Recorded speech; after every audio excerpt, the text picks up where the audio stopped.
All right, here we go. Career and academic planning for 11th grade. We're going to work on our IPS for sure, but we have a few things to go over before that. One, in talking about ACT, which will be February 25th. So non-test information, we're going to do that February 12th during advisory. We only have that 20 minutes, so we don't have enough time to get it all done. So we'll at least start it, and then you can finish it up when you have some extra time.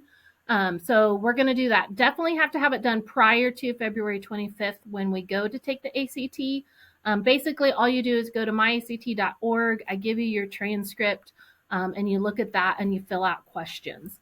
So it's nothing major by any means. It's just really important to have that done. If you don't have it done, then you won't be able to see your test scores online. And we definitely want to be able to do that. Okay. So February 12th, that's coming, and then prepare for the ACT on February 25th. So all juniors are signed up at this point. You would have to tell me if you don't want to take it.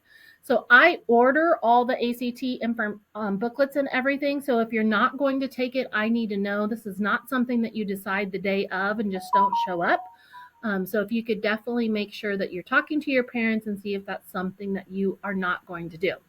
People that don't do it are people that are going to Salina Area Tech right now. They're getting a technical certificate or an associate's. They don't need the ACT for scholarship purposes by any means. So those would be people, or if they're going to the workforce, you have no desire to further your education. Those two are the types that would definitely want to opt out of it.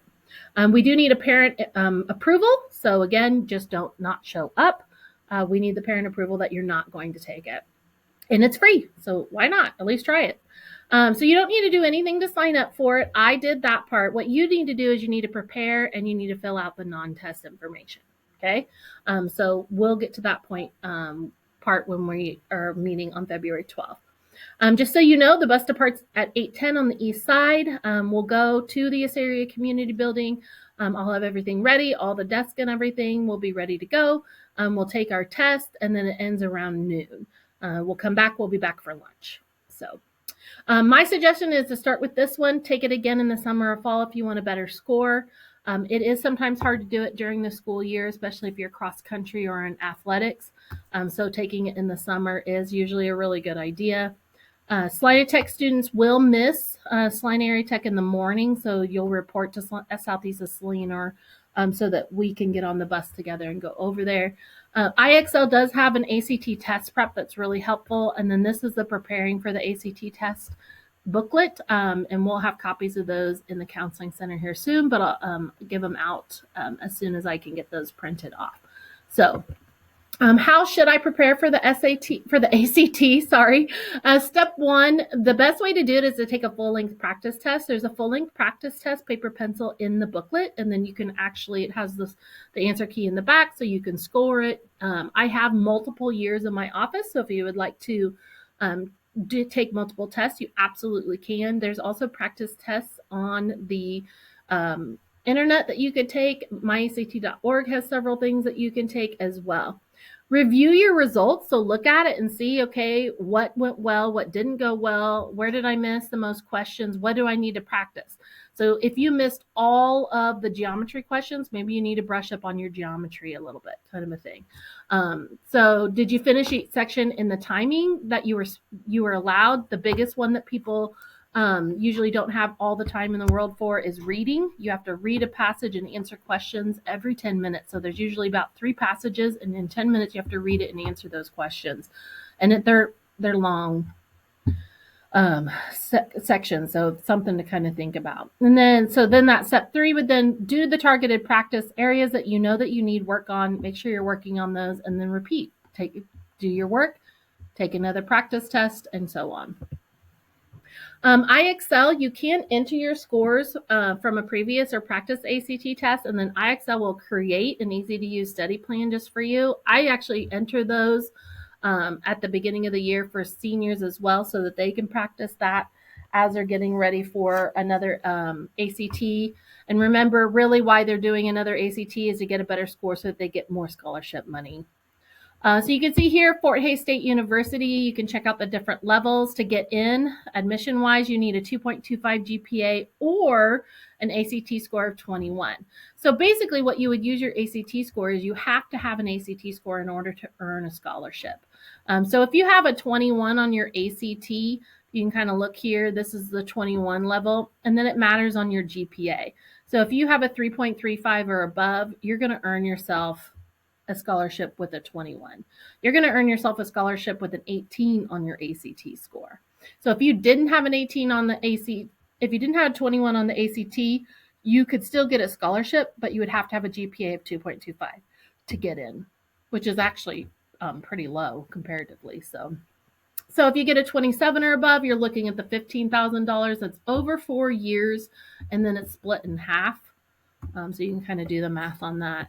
So KU has a GPA or an ACT requirement to get into their school, and then once you're in, all scholarships are based on GPA. So you don't even need the ACT to get a freshman scholarship at KU. So if you've got that GPA of 3.25, then you're good to go. K-State has a GPA or an ACT or a GPA, and you have to have the 2.2 a C or better on your high school college credit. So they have a little bit more requirements on admission. And then to get those freshman scholarships, you have to have the ACT and the GPA combination. So down here, though, it does have, if you're between a 3.25 and a 3.49, you don't have to have a test score. But if you're a 3.5 or above, to get the scholarship, you do have to have an ACT score. So if you are less than a 21 on your ACT or no test score, you can do the limestone. But then as you get up your ACT a 22 or above, then you're looking at that. So kind of interesting how they do that. I did just send out the Heston, in Heston, they're going to do an ACT test prep.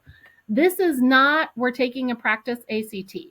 This is, you've already taken the ACT or you've taken a practice ACT and you want to know the tips, tricks, things, the logic behind the test so that you can do better and figure out how to do better. That's what this is.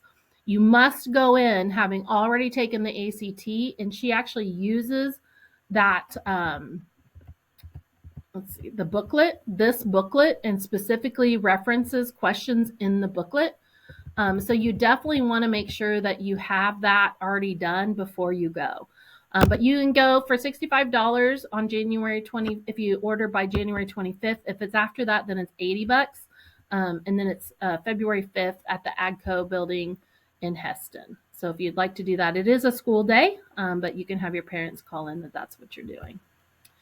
College preview days, very, very important for juniors to go. Lots of exciting stuff that you can go see. This is, a lot of times kids will go to these and then they're hooked. They're going. So you can see like junior days, KU junior days, Spring Tiger Day, April 14th. If you're even remotely interested in going to Fort Hays, that's one that you want to go to. This Rumble in the Jungle is amazing. So you definitely want to go to any of those days that you have. So schedule them when you can. Go to those big days. It's all about you that day and getting you to come to the school and showing you everything that the school has to offer. Everybody's there on campus, ready to go. You'll go into a room where all the clubs are and you can kind of check them all out.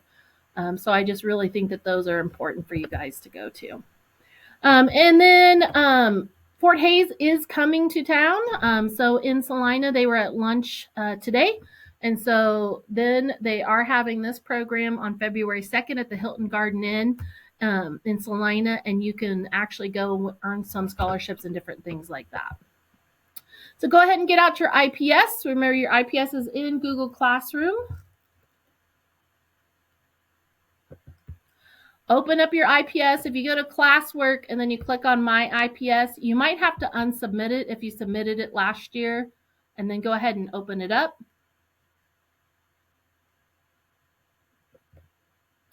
You should have 9th grade, 10th grade, and now go ahead and put in your first semester of 11th grade classes.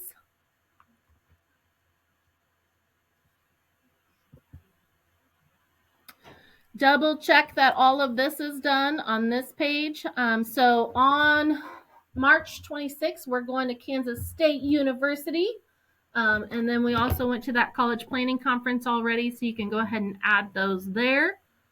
And then you do need to go ahead and update anything that you have here. Employment and dates are very, very important. So if you started a new job this month, put December 2024, or I guess it's January. If you started this month, January 2025.